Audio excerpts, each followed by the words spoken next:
At 3:00 a.m. on December 11, 1978, one of the most important crime scenes in American history made no sound at all. No alarms, no gunshots, no panicked radio calls, just silence so complete that it would take years for anyone to understand what had really happened. Inside a cargo terminal operated by Lufthansa at JFK Airport, 6 men stepped out of a stolen van and walked calmly into a space designed to move millions of dollars without ever being noticed. Within minutes, security guards were controlled, employees were reduced to terrified compliance, and a vault door opened using a code that was never supposed to fail. What waited inside was not just money, it was temptation on an industrial scale. Wooden crates split open, spilling stacks of $100 bills bundled in $125,000 packs, far more than anyone had planned, for far more than anyone could safely disappear. In under 30 minutes, more than $5 million in cash, along with gold and diamonds, vanished into the night. By sunrise, the story dominated every major news outlet in the country. Law enforcement called it impossible. The public called it genius. But what almost no one understood was this: the robbery itself was the least dangerous part of what had just begun. Because in the world of organized crime, stealing money is easy. Living with it while everyone around you knows what you did is what gets people killed. This wasn't just the biggest cash heist America had ever seen.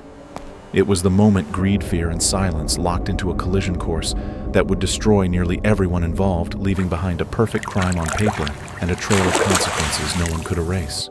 What made the Lufthansa heist extraordinary was not the courage of the men who carried it out, but the architecture behind it. This was not a crime fueled by adrenaline. It was a system designed to eliminate chaos before it could appear.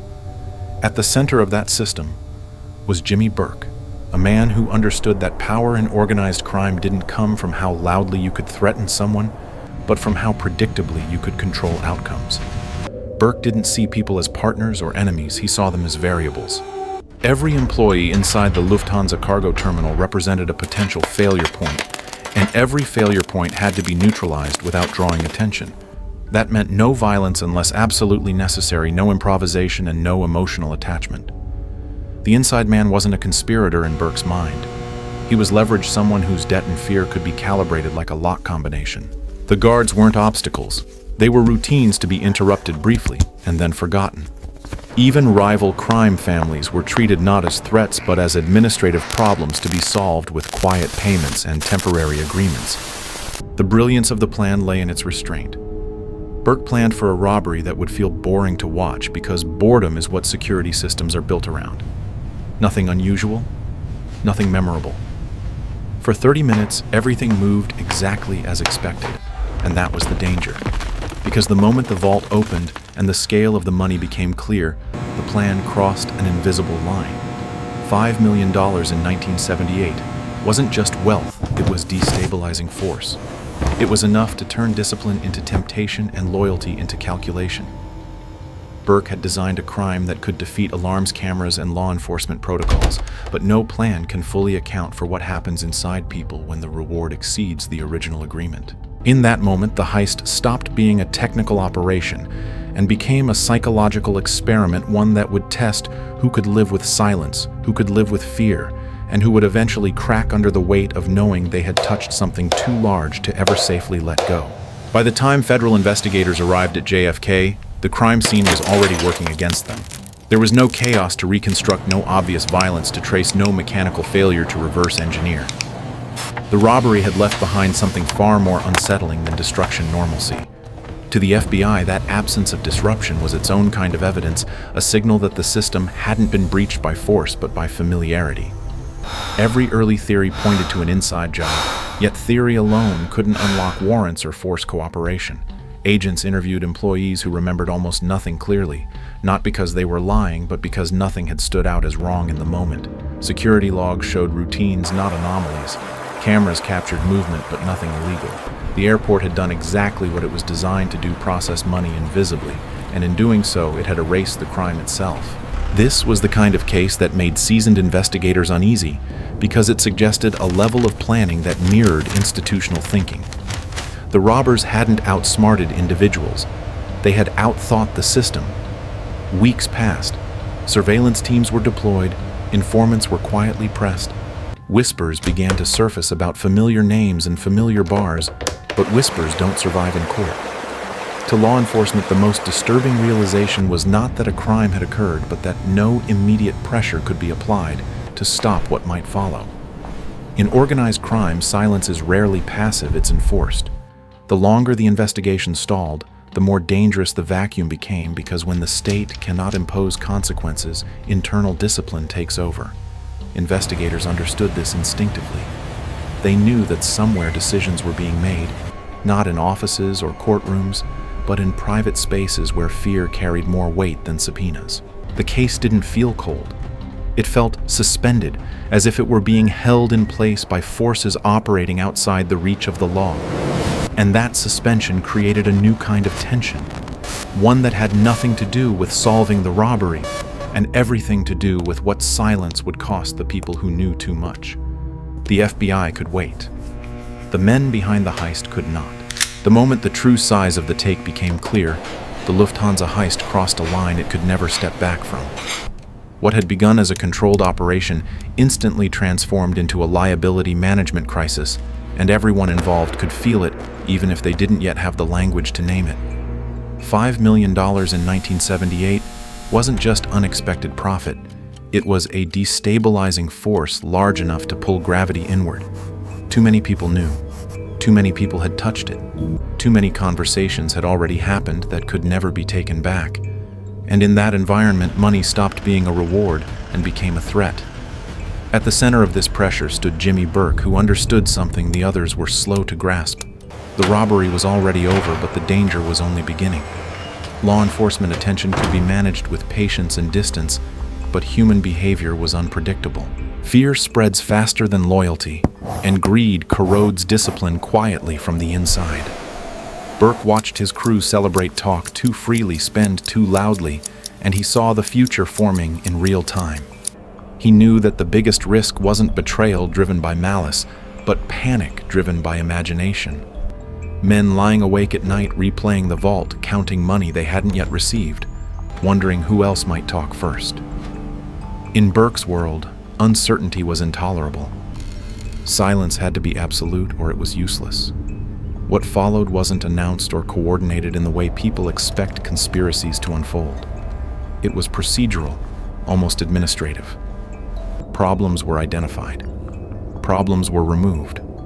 One disappearance was rationalized as coincidence. Two suggested bad luck. By the third, the message no longer needed explanation. The internal logic was brutal but consistent. Anyone who increased the risk profile of the operation became a liability, and liabilities could not be allowed to accumulate. This was the real escalation of the Lufthansa story, not violence for its own sake, but violence as policy. Each decision narrowed Burke's circle, concentrating control while amplifying paranoia. The irony was cruel. The more effectively he eliminated threats, the more isolated he became, and isolation bred its own form of instability. By trying to preserve silence through fear, Burke guaranteed that fear would eventually speak louder than loyalty ever could.